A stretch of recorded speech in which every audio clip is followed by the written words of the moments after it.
à tous et bienvenue dans une vidéo de Freddy Mix Tattoo. Alors aujourd'hui, dans cette petite vidéo, je vais vous présenter la machine que tout le monde me demande, comment elle fonctionne et comment ça se passe avec cette petite bécane. C'est la Radical Pulse, la dernière née de cette marque qui nous a fait une petite pépite, quelque chose qui nous plaît.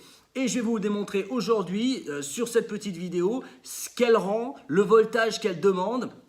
Elle fonctionne bien sûr avec toutes les cartouches possibles. Elle aura une petite préférence pour les cartouches Cheyenne pour le tracé. D'accord? Donc, je vais vous montrer au voltage à laquelle je vais la faire démarrer. Alors, on va commencer. On va peut-être prendre des cartouches de Lightning. D'accord? On va les mettre dedans. Donc, très simple. Ça se met très bien. D'accord? C'est pas une machine comme vous pouvez trouver des petits pens pas très chers sur Internet. Où voilà, quand vous mettez les cartouches à l'intérieur, bah, ça gratte un peu. C'est compliqué. Là, vous mettez votre cartouche Cheyenne à l'intérieur. Tac, vous la bloquez du côté, c'est propre, ça se met tout de suite. Ensuite, donc il n'y a pas de réglage à l'arrière, c'est le moteur qui se dévisse, donc on évite trop de desserrer à l'arrière si on pousse trop fort. Après, c'est quelque chose de bien conçu, d'accord, l'aluminium, tout ça, c'est quelque chose de propre dessus. Ensuite, bah, c'est le même principe que tous les pens, vous tournez sur lui-même pour obtenir votre sortie d'aiguille, celle que vous avez besoin. Moi, je fais un démarrage sur cette machine-là, puisque j'ai déjà fait des tests au préalable. On va dire que je me suis mis à 10 volts, d'accord, sur un Critical CX1, ok. Donc, je mets mon petit RCA, donc c'est pour vous dire, c'est un RCA classique qui rentre à l'arrière. Et ensuite, je viens chercher ma pédale et je vais vous faire un démarrage. Donc là, je suis à 10 volts, la machine, on n'entend quasiment pas. Et j'ai une petite sortie d'aiguille, donc que je vais pouvoir augmenter légèrement, d'accord? Là, je suis à peu près, j'ai un petit 2 mm de sortie. Je ne pense pas que vous le voyez d'ici. Voilà, mon petit 2 mm. Alors, c'est livré dans un encrin, quelque chose de très beau, d'accord? Et une petite boîte. Voilà. Donc, j'ai sorti mes aiguilles, j'ai envoyé ma machine à 10 volts. Alors là, pour tout vous dire, à 10 volts, mes tracés, c'est un peu léger, c'est très fin. C'est vraiment sur les morceaux de peau relativement fins que vous allez réussir à faire du tracé. Je la montrais quand même légèrement, la Radical Pulse, pour pouvoir obtenir des traits. Donc là, je pense qu'un petit départ à 12 volts, c'est pas dégueulasse pour pouvoir faire du tracé. Vous voyez, déjà, vous entendez, là, il y a un bruit homogène. On sent que ça tourne et que ça tourne assez vite pour pouvoir engendrer et faire du trait. Ok? Donc là, avec mes 2 mm de sortie, je le sens bien. Là, je sens que mon Lightning, il peut commencer à être correct à partir de 12 volts avec cette machine-là.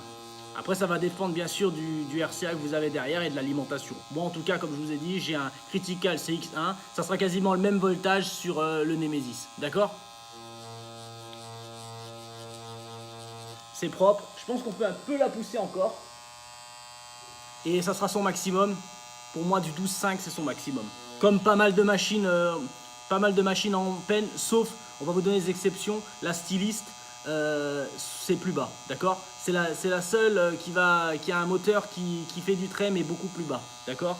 Donc là, voilà, pour moi, son maximum de la machine Pulse, c'est 12,5 pour faire du Lightning, d'accord? Donc voilà. Là, on était sur la partie trait. Maintenant, je vais partir sur la partie remplissage et ombrage. D'accord? Donc là, j'ai monté un Magnum de 5 dessus et on va essayer. Donc là, clairement, je vais être beaucoup trop rapide à 12,5 pour pouvoir enchaîner un remplissage ou des ombrages. D'accord? Je vais descendre. C'est là que je vais aller sur du 11. Voilà. Voilà, là, j'ai un bruit correct. Je suis à 11 volts. J'ai une sortie d'aiguille un petit peu trop grande pour pouvoir faire des ombrages propres. Voilà. Après, j'ai un petit Magnum aussi. Hein. Vous allez peut-être monter autre chose. Et là, on sent qu'on est pas mal à 11 volts. Et on peut se laisser aller à 10 volts pour pouvoir faire des trucs sur de la peau plus fine ou de la peau qui rougit beaucoup trop vite. Ouais, sur du 10 volts, on est sympa. On est sympa, on est vraiment souple sur du 10 volts. 10-11 volts, vous faites des beaux petits remplissages de noir. Voilà. Après, ça va dépendre du morceau de peau. Voilà pour cette petite bécane. J'espère que cette petite vidéo vous a plu sur les explications. Si vous avez d'autres demandes spécifiques, vous pouvez toujours nous envoyer vos messages directement au www.freddymixtattoo.com ou directement sur notre Facebook, directement au 06 95 16 11 00. Comme d'habitude, je pense que vous devez le connaître, le numéro, ou c'est la première fois que vous voyez une de nos vidéos. Je voulais vous remercier encore à tous et vos nombreux messages depuis de nombreuses années. Et je vous dis à très bientôt sur une vidéo de Freddy Mix Tattoo. Merci à vous.